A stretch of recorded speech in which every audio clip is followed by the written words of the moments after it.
And one of the things that you have to kind of confront the hard truth is, if you say you want this, what are some ways your habits are betraying your vision and your goal and your progress? For me, I was not doing enough in the off season, and facing Frank forced me to confront that ugly truth. I'm like, you know what?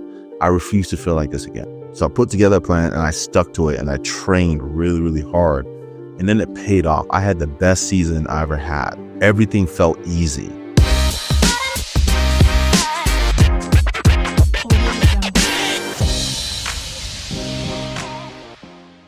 What's going on? Welcome back to Founder Fires. Today we're going to be getting real.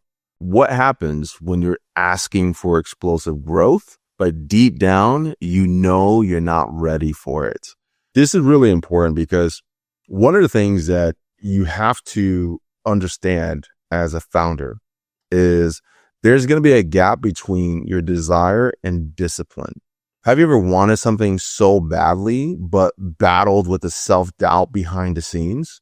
This is something that I had to struggle with early on. And one of the things that I learned from a really good mentor of mine is that if you want something and you're struggling with doubt, it typically means that there's a gap that's preventing you from getting to where you want to be. And you have to be willing to pay down that debt. You have to be willing to do the work to close out that gap. A good example is there's this guy that they used to compete against with in track. Man, this dude was so good. In fact, you know what? That's not going to be as relevant as football. All right, there's this guy in football that used to terrify me. His name was Frank the Tank.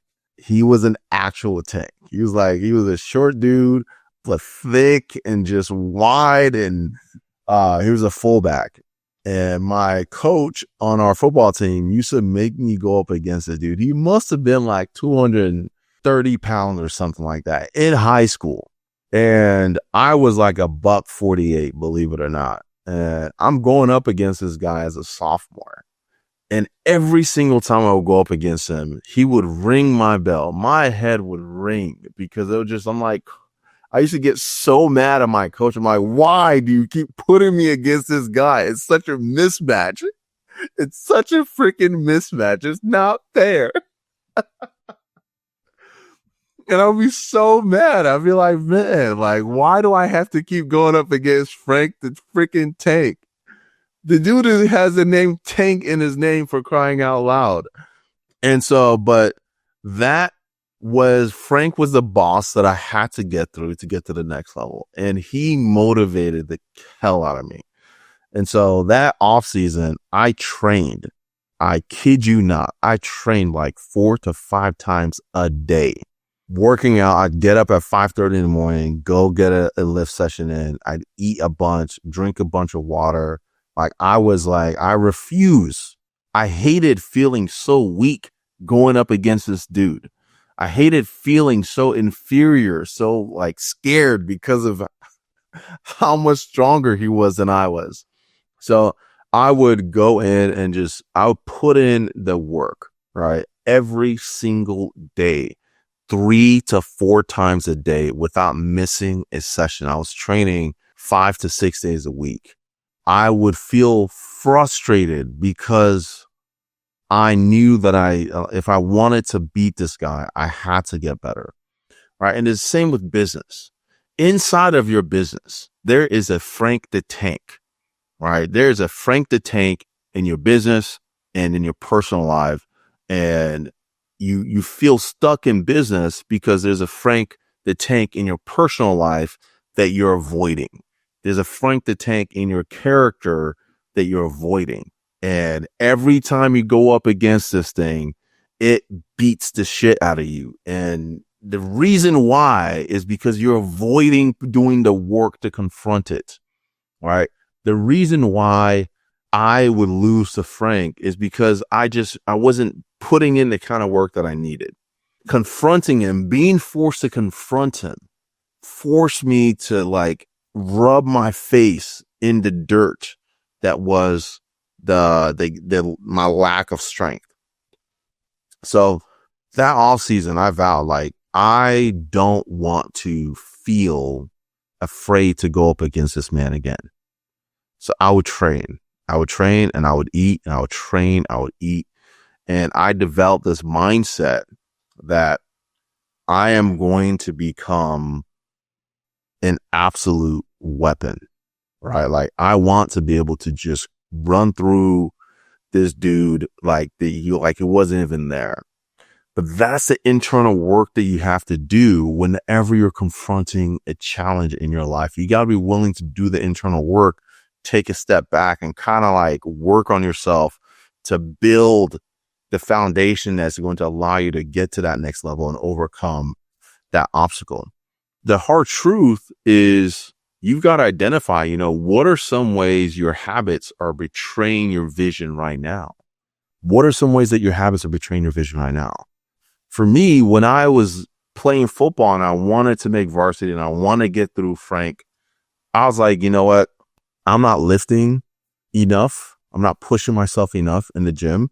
I'm not even eating enough to put on weight. I'm not working on my conditioning, all these different things. These are the habits like that I was cutting corners in these areas and I have to face it. All right. When it comes to business, you say you want to reach a revenue goal. You say you want to get the product market fit. You say you want to expand and grow your business, but then it's like you're not taking time to review, to understand your numbers. You're not training your team. You don't have any SOPs. You don't have any processes. There's no standard. There's no vision. There's no KPIs. There's nothing being done to show that you're actually wanting to reach the goals that you set. All right. So you have to sit down and think like, if I want to get here and I'm frustrated with my lack of progress, what are the habits that are betraying the vision that you have for your life right now, that you have for your business? So, for me, I had to sit down and confront that. And so I would put in the work. And then the next season came and everyone was like, Iggy, dude, what happened to you? And I'm like, what are you guys talking about? They're like, bro, you look like a grown ass man. Like, dude, like, what the heck happened to you? I didn't realize that I'd put on so much weight. I put on like 20 pounds of muscle over that time frame, like legitimate muscle. Went from I was like 165 at the start of that off season. Actually, more than that. I put on more weight than that. That's crazy. It's like 165 pushing 170. And then I was at 210 by the time of that next off season. No supplements. I just ate a bunch of peanut butter and jelly sandwiches. My mom made a lot of Nigerian food. I drank a bunch of water and I trained 3 to 4 times a day. So that season came and coach put me up against Frank. And because I was just so used to just him being so much stronger than me, I went full force when we went up against each other. And when I hit this man with all of my strength, this dude flew back like 10 yards. Like he bounced off of me. I almost felt bad because he like crumbled. And I was like, man, I just ran through Frank the Tank and it didn't even feel like he was there. That was when like, I was like, man, like all that hard work in the off season is paying off. I felt so strong and just, I felt like I can do anything. And that was just incredible because that off season, my man Frank wasn't putting in the kind of work that I was. I know for a fact he wasn't. I invited him to come work out with me a few times, but he didn't want to do that. I had to say no to a lot of things in that off season. I didn't go out with friends. I didn't do anything fun. All I was doing was prepping for that next season. Like that's all I was doing that off season. I said no to a bunch of stuff. All right. And one of the things that you have to kind of confront the hard truth is if you say you want this, what are some ways your habits are betraying your vision and your goal and your progress? All right. For me, I was not doing enough in the off season, and facing Frank forced me to confront that ugly truth. I'm like, you know what? I refuse to feel like this again. right? So I put together a plan and I stuck to it and I trained really, really hard. And then it paid off. I had the best season I ever had. Everything felt easy. I was moving people like they weren't even there. I was going up against massive O linemen that were twice my size and I was just crushing them, right? And so what you have to kind of consider, and the reason why I share this is because there is some areas in your personal life that's sabotaging your business. And you've got to confront those areas in order to be able to have the discipline to kind of get to the next level within your business. All right. And if your business blew up tomorrow, would your character be strong enough to carry it? All right. Would you be able to rebuild? Right. Do you know the steps that you need to actually get back to baseline? So those are kind of the things that I look at as far as like when I'm talking to other entrepreneurs, or even when I'm looking at myself, I'm looking at the challenges inside of our business.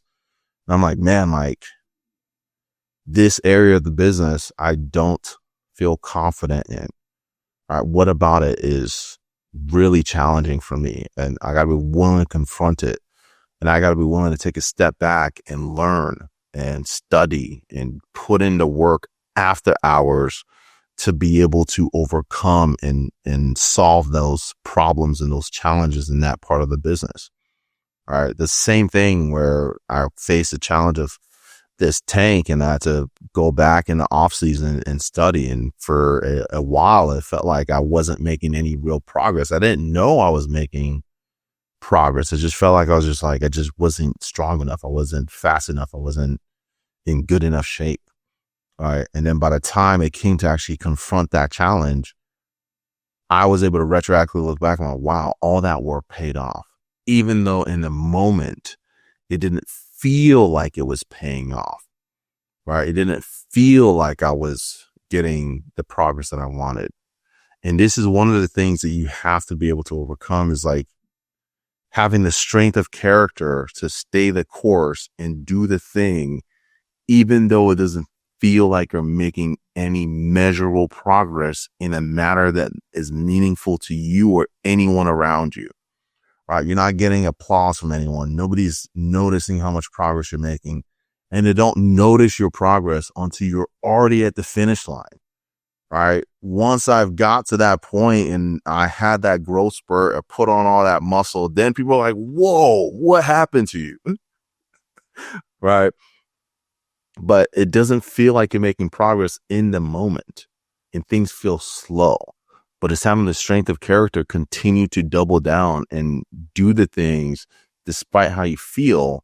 Because when the growth happens, you're not going to feel the growth. It's just going to happen. And then other people are going to validate that when they see it. They're like, wow, like you've changed a bunch. Like your business looks radically different. Look at all the people that you like, the growth. Like you'll see those things starting to happen, but not in the moment while you're doing the work. All right. So for me, one of the things that helps me guide this comes from God, right? God delays blessings that we pray for because he wants our character to be in a place where it can handle it. All right. And one of my favorite quotes that I heard is like, when God wants to give you a blessing, he wraps it in a challenge.